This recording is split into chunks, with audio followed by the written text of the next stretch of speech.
Some people think the most dangerous place in an airport is the runway. They are wrong.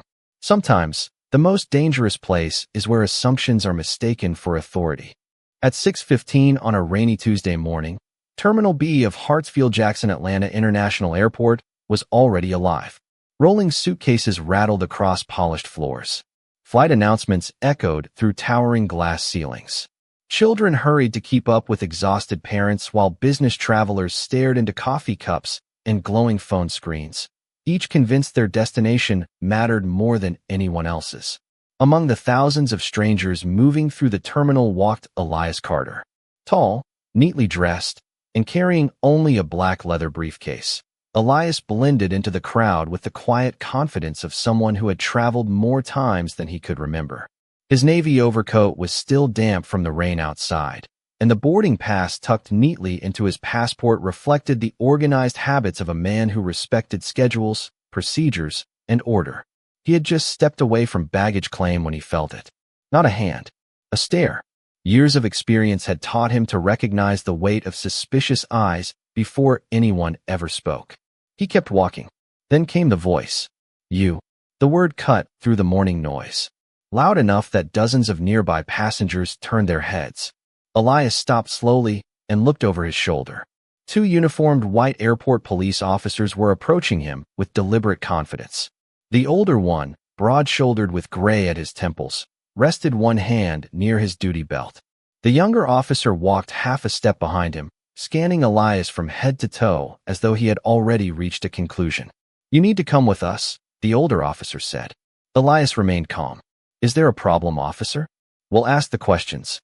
Nearby conversations faded. People slowed their pace. Several travelers instinctively stepped aside, creating an uncomfortable circle around the unfolding encounter. A teenage girl quietly raised her phone. An elderly couple exchanged uneasy glances. Nobody spoke.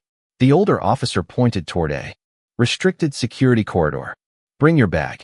Elias looked briefly toward the overhead departure board before returning his attention to the officers. "Am I being detained?" The question was simple, professional, respectful. Neither officer answered immediately. Instead, the younger officer reached toward the handle of Elias's briefcase. "We'll hold on to this." Elias released the handle without resistance. "I'd prefer to know why." "You'll find out." The answer came with more confidence than explanation.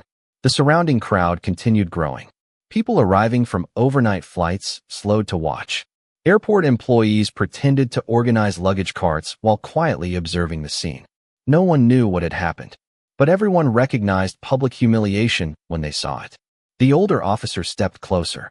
"You fit the description." Elias nodded once. "I understand." His response seemed to frustrate the younger officer more than an argument ever could. "You don't seem very concerned." Elias met his eyes. "I've learned that staying calm usually helps everyone." The younger officer gave a faint, skeptical laugh. "We'll see about that." As they escorted Elias across the terminal, dozens of passengers watched the silent procession. Some assumed guilt. Others questioned what they were seeing. Most simply kept recording. Outside, another wave of rain tapped softly against the massive glass walls of the airport. Inside, the atmosphere grew noticeably heavier. The officers led Elias toward a security interview room tucked behind an access-controlled hallway, away from the growing audience. Before stepping through the secured door, Elias glanced once toward a security camera mounted high above the corridor. His expression never changed. No fear, no anger, no panic, only quiet observation. Because while everyone around him believed this morning belonged to the officers, Elias had already noticed something that didn't belong.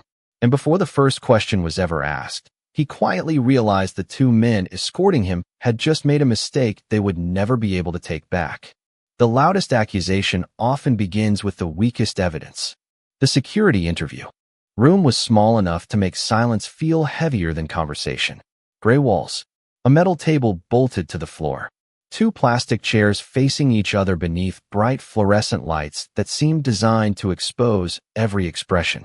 Officer Daniel Brooks closed the door behind Elias Carter with a sharp click. Officer Ryan Miller remained standing, crossing his arms as if the outcome had already been decided.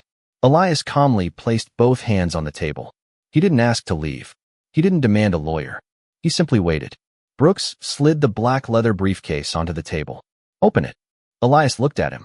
I believe you already have possession of it. Brooks frowned. You've got an answer for everything. No, Elias replied evenly. Only for the questions that are asked. For a brief moment, neither officer spoke. Ryan finally broke the silence. Name. You already have my identification. I asked for your name. Elias Carter. Occupation. I travel frequently. Brooks leaned forward. That's not what I asked. And it's still true. Ryan's patience began to disappear. He unzipped the briefcase without another word. Inside were neatly organized folders, a laptop, a passport, noise-canceling headphones, and a hardcover notebook. Nothing looked unusual. Ryan searched anyway. Every compartment, every zipper, every document. The harder he searched, the less he found. Brooks picked up the passport. Quite a few international stamps. I've been fortunate. You travel overseas a lot for someone carrying almost no luggage. Elias answered without hesitation. My meetings are usually shorter than the flights. Neither officer wrote that down. Instead, Brooks exchanged a quiet glance with Ryan. It wasn't the look of two investigators discovering evidence. It was the look of two men trying to justify a decision they had already made. Outside the interview room, passengers continued walking through Terminal B. Several people who had witnessed the detention were still talking. More than one traveler had uploaded videos online.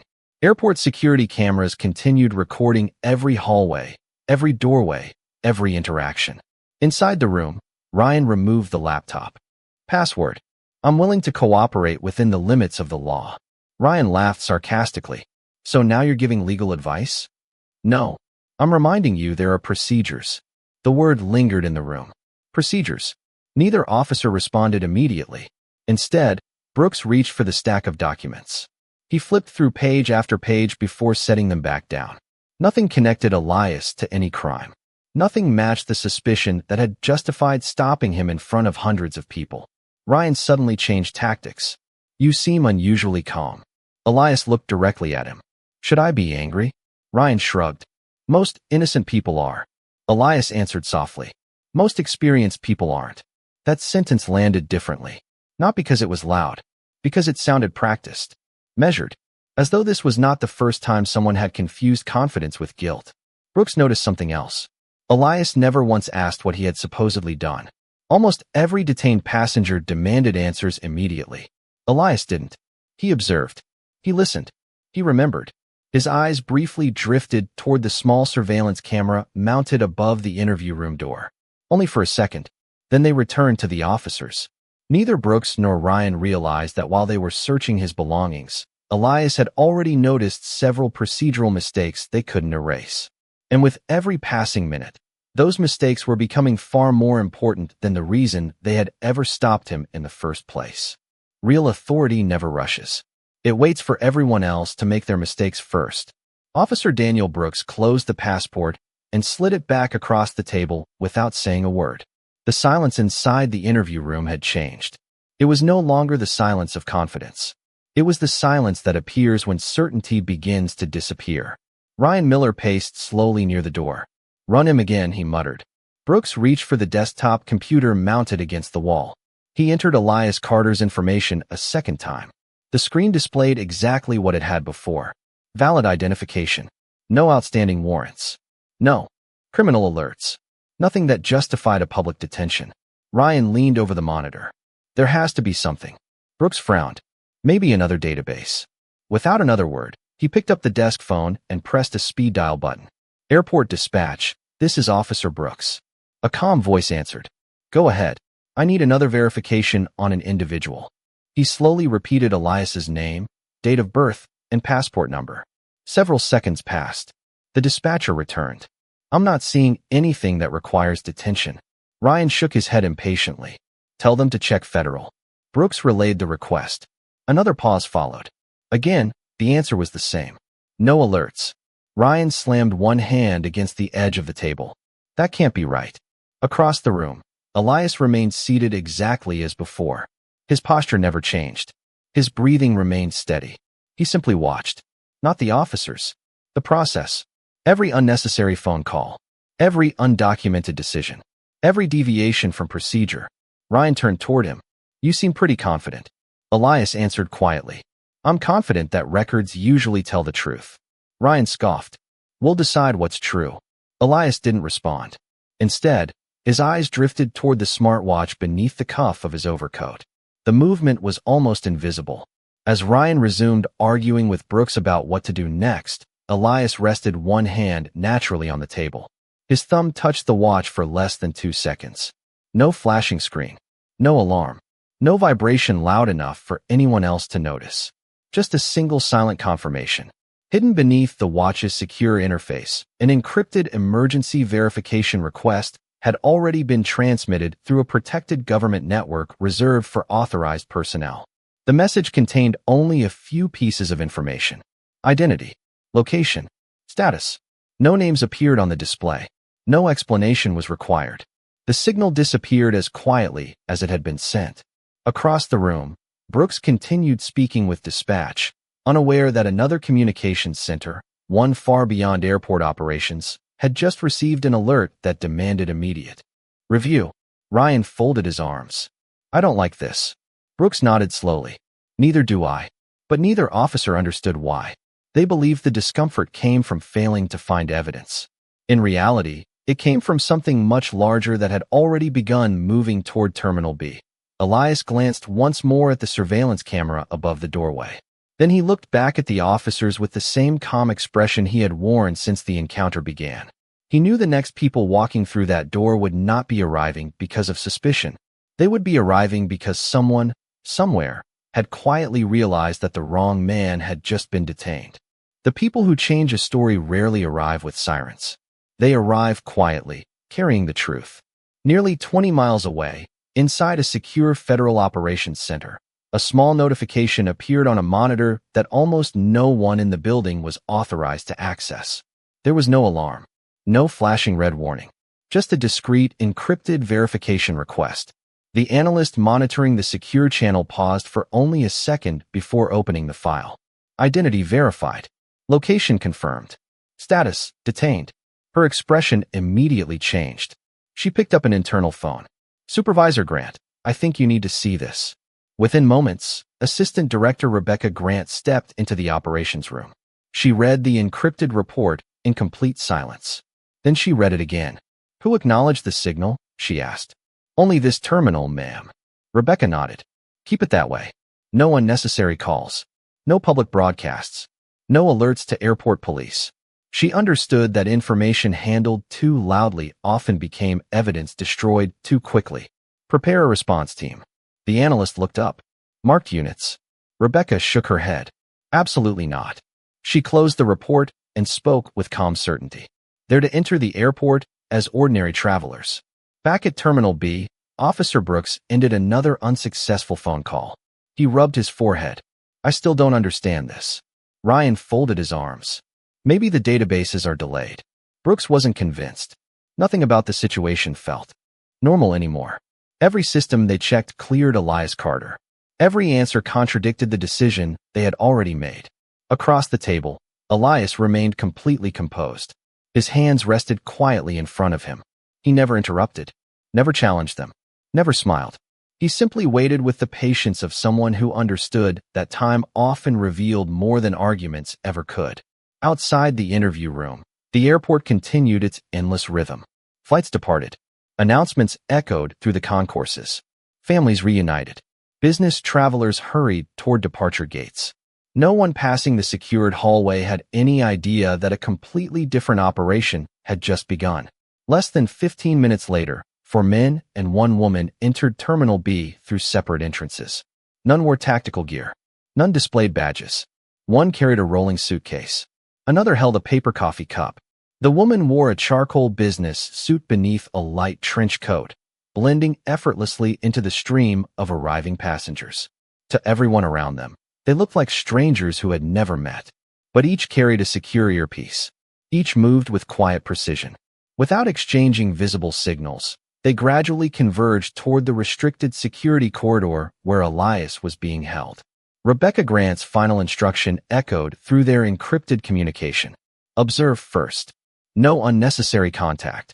Document everything. If procedures have been violated, Let the evidence speak before anyone else does. Inside the interview room, Ryan glanced impatiently at the clock. I think we've spent enough time on this. Brooks slowly nodded. So do I. Neither officer realized that the decision was no longer theirs to make. Just beyond the secured hallway, 5 quiet strangers had already reached their positions. And before another question could be asked, the balance of authority inside Terminal B was about to begin shifting in a direction neither officer had imagined. The moment authority stops asking questions, the truth quietly changes who is being examined. Officer Brooks reached for the interview room door. I'll see if we're cleared to. Release him. Ryan Miller gave a reluctant nod, though his expression suggested he still believed they had missed something. Before Brooks could turn the handle, there was a gentle knock. Not loud, not urgent, just 2 calm taps. Brooks opened the door. Standing outside was the woman in the charcoal business suit. Behind her were 4 individuals scattered naturally through the hallway, each appearing more like travelers waiting for a delayed flight than members of the same team. Good morning, she said politely. My name is Rebecca Grant. She produced a credential just long enough for Brooks to recognize that it carried federal authority. His posture changed immediately. What can I do for you? Rebecca smiled faintly. We received information concerning this detention. Ryan stepped forward. Perfect timing. He pointed toward Elias. We've been trying to identify exactly what this guy is involved in. Rebecca didn't even glance toward Elias. Instead, she looked directly at Brooks. May I ask who authorized the detention? The question caught him off guard. I initiated it. Based on what information? He matched a description. Which description? Brooks hesitated. Ryan answered instead. We believed his behavior was suspicious. Rebecca remained calm. Could you describe that behavior? Ryan opened his mouth, then stopped. The silence stretched longer than either officer expected. Finally, Brooks spoke. He was looking around. Rebecca made no comment. She simply opened a small notebook. Time of initial contact. Brooks answered. Were body cameras activated? Yes. Were airport surveillance cameras operating in this corridor? I assume so. Were the reasons for detention documented before the search began? Neither officer answered immediately. Rebecca wrote another note. Still, she had not asked Elias a single question. One of the men accompanying her quietly walked toward the hallway intersection and began speaking with airport security personnel. Another politely requested preservation of surveillance footage from nearby cameras. A third noted the identification numbers on the interview room door and surrounding security equipment. Everything happened quietly, professionally. No accusations, no raised voices. Ryan frowned. What exactly is this about? Rebecca closed her notebook. We're establishing a complete timeline. Brooks shifted uneasily. I thought you were here because of him. For the first time, Rebecca looked toward Elias. He remained seated exactly as she expected. Calm, patient. She gave him a brief, respectful nod before returning her attention to the officers. Our responsibility is to examine the facts wherever they lead. Outside the interview room, one investigator was already reviewing hallway access logs with airport security. Another requested copies of dispatch communications.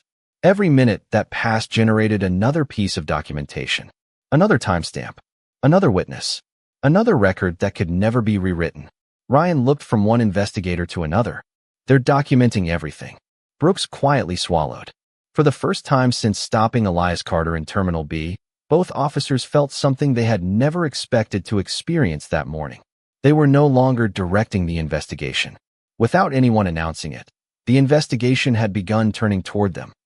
Truth rarely raises its voice. It simply asks one question that no lie can answer. The atmosphere inside the interview room had become almost motionless. No one was arguing anymore. No one needed to. The evidence was beginning to organize itself.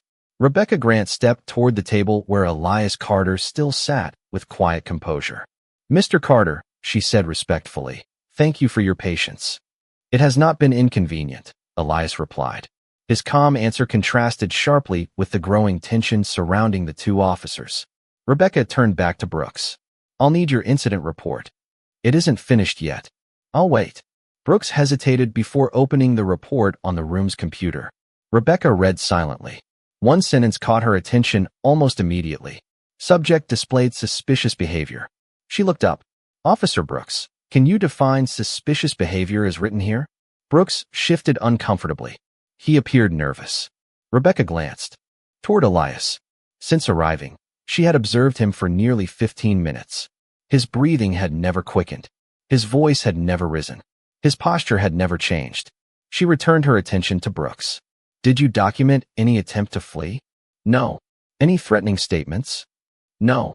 Any prohibited items recovered? No. Any outstanding warrant? No. Each answer became shorter. Each answer sounded weaker than the one before. Ryan interrupted.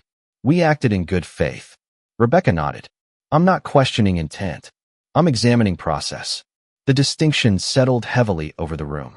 One of the investigators entered quietly carrying a tablet. We've secured the surveillance footage. Rebecca accepted it without immediately looking. Body camera recordings? They're being uploaded. Dispatch audio? Already preserved. Brooks exchanged a quick glance with Ryan. The investigation was moving faster than either of them expected. Every record was being protected before anyone had an opportunity to alter or explain it. Rebecca finally opened the surveillance footage. Without sound, the hallway camera showed exactly what dozens of passengers had witnessed earlier that morning. Elias walking calmly. The officers approaching. The brief conversation. The escort through the terminal. Nothing about the recording suggested panic, aggression, or resistance. Rebecca paused the video. Officer Brooks. Yes. Can you identify the specific moment that established reasonable suspicion? Brooks stared at the frozen image. Several seconds passed. His voice faded. There was no obvious answer. Ryan stepped forward. We believed he matched the description. Rebecca looked toward the investigator, holding another file. Have we confirmed that description? The investigator nodded. Yes. He opened the folder. The individual originally reported by airport security was wearing a gray hooded sweatshirt, carrying a red duffel bag, and traveling with another passenger. Silence. Elias had worn a navy overcoat, carried a black leather briefcase, and had been walking alone. The room suddenly felt smaller. Ryan slowly lowered his eyes. Brooks remained frozen, staring at the photograph attached to the report. For the first time that morning, both officers saw the same realization reflected in each other's faces. They hadn't detained the right suspect. They had detained the wrong man. And every camera, every report, every preserved recording was now preparing to prove exactly how that mistake had happened. Power reveals its true character not when it is given, but when it is questioned. No one spoke for several long seconds. The surveillance image remained frozen on the tablet. A man in a navy overcoat, a black leather briefcase, walking alone through Terminal B. It was impossible to reconcile that image with the description in the original security report. Rebecca Grant gently closed the tablet. Thank you, she said to the investigator. He stepped back without another word. Officer Brooks finally broke the silence. We made a mistake. The admission was barely above a whisper. Ryan looked at him in disbelief. We don't know that yet. Rebecca met Ryan's eyes. I believe we do. She reached into the investigation file and removed another document. This is the initial call from airport security. She placed it on the table between them. The reporting employee described a traveler in a gray hooded sweatshirt carrying a red duffel bag. Ryan stared at the page, then at Elias, then back at the page. For the first time, he truly saw the difference. Every detail was wrong. The clothing, the luggage, even the direction of travel. Rebecca continued calmly. Officer Brooks, did either of you request clarification before initiating the stop? No. Did you ask the reporting employee to confirm the individual in person? No. Did either officer compare the description against airport surveillance before escorting Mr. Carter away from the public terminal? Again, the answer was no. Each response sounded heavier than the last. Not because Rebecca raised her voice. Because she never did. Facts were speaking clearly enough on their own. Across the room, Elias remained silent. He offered no criticism, no satisfaction, no anger. He simply listened. Rebecca noticed his composure.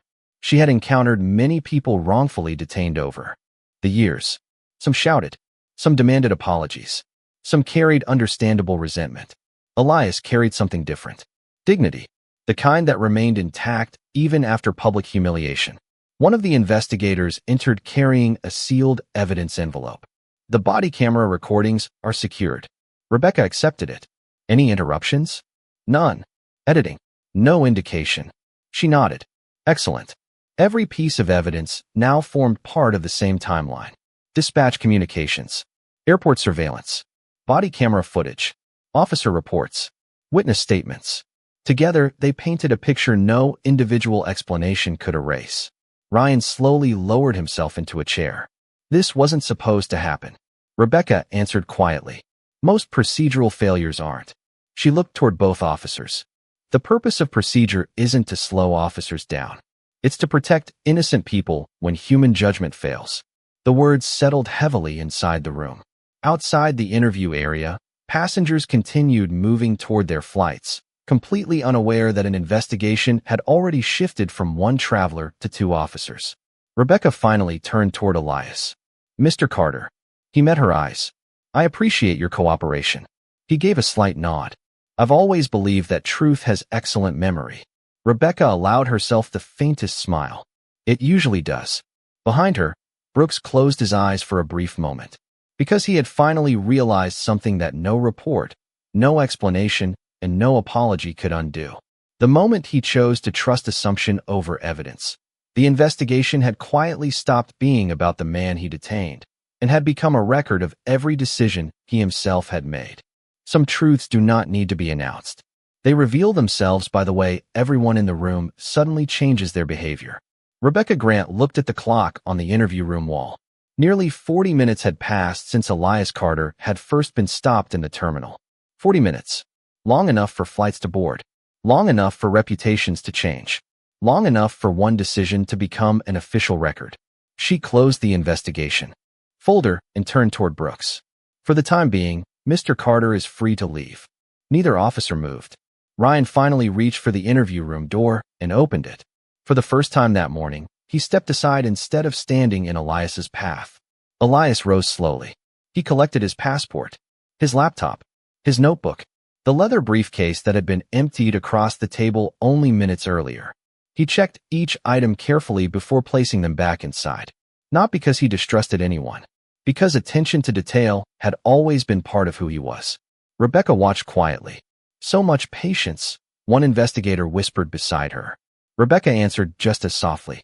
Patience is often mistaken for weakness. It rarely is. Elias slipped the briefcase closed. Before walking toward the door, he paused. Officer Brooks spoke first. Mr. Carter. His voice sounded entirely different now.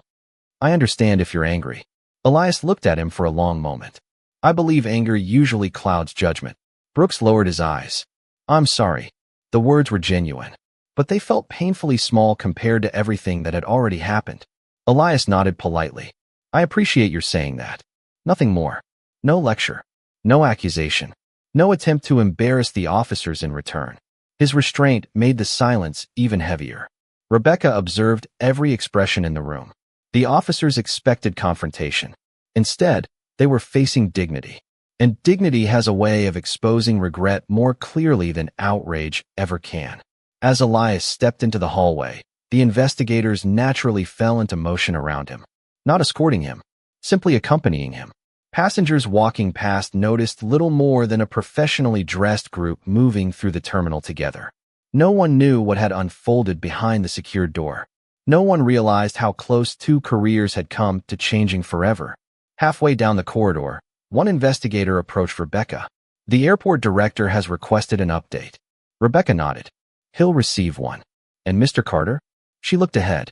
Elias continued walking with the same calm pace he had maintained all morning. His schedule comes first. The investigator hesitated. Should we notify headquarters? Rebecca considered the question. Then her expression became thoughtful. Not yet. She glanced toward Elias once more. There is one piece of this story that still hasn't been told. At the end of the corridor, automatic glass doors slid open. Morning sunlight spilled across the polished airport floor. Elias stepped into the light without looking back. Behind him, Brooks watched in silence, unable to shake the feeling that the man he had treated like an ordinary traveler had never been ordinary at all. And somewhere beyond the airport, a phone had already begun to ring with information that would soon explain why a single quiet detention had drawn the attention of people who answered to almost no one. Sometimes the most important identity is the one no one thinks to ask about until everything has already changed. Rebecca Grant's phone vibrated before she reached the end of the corridor. She glanced at the secure display. Only 3 words appeared. Identity confirmed. Proceed. She stopped walking. The investigators surrounding her immediately recognized the message by the change in her expression.